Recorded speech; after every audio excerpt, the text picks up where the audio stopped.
আসসালামু আলাইকুম। I hope সবাই ভালো আছেন। তো ওয়েলকাম জানাচ্ছি নতুন আরেকটি ব্লগে। তো আজকের ব্লগটা হচ্ছে আমার এই তো গাছ টাকে একটু ক্লিন করা। যেহেতু পেয়ারা গাছে আমার করলা গাছ পেঁচিয়েছিল, তো অনেকগুলো করলা যেহেতু এই গাছে ধরেছে, তো গাছটা মরে যাচ্ছে, মানে যা ফলন দেওয়ার দিয়েছে তো এখন মরে যাচ্ছে। তো যেহেতু নতুন আরও 2টা করলা গাছ উঠেছে, তো এর জন্য আমি মানে ওই গাছগুলো কেটে ফেলছি, যাতে করে 2টা করলা নতুন গাছ যে উঠেছে তো সেটা যেন ভালো মতো পুষ্ট হয়।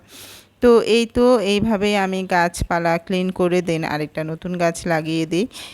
গাছগুলা কাটছে আমার ছোট মেয়ে, ও আমার প্রত্যেকটা কাজেই হেল্প করে।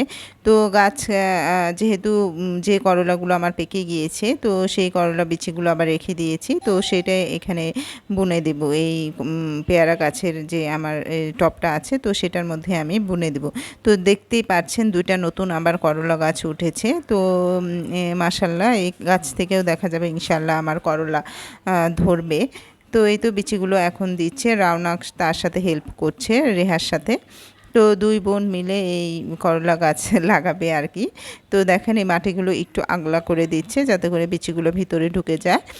তো এইভাবেই আসলে গাছের বিচি বা বীজ কোনো কিছু আমার আগে থেকে কেনা নাই বা কোনো কিছু না। এখানে যা আমি বাজার থেকে করলা কিনে এনেছিলাম, তো সেখান থেকেই করলার বিচি মানে খোসা আমি পেয়ারা গাছে দিতাম, তো সেখান থেকে গাছ উঠেছে। আবার সেই গাছেরই করলা খেয়ে দেন আবার সেই বিচি আমি আবার বুনে দিচ্ছি। তো মাশাল্লাহ আল্লাহর রহমতে আসলে গাছগুলো উঠেছে।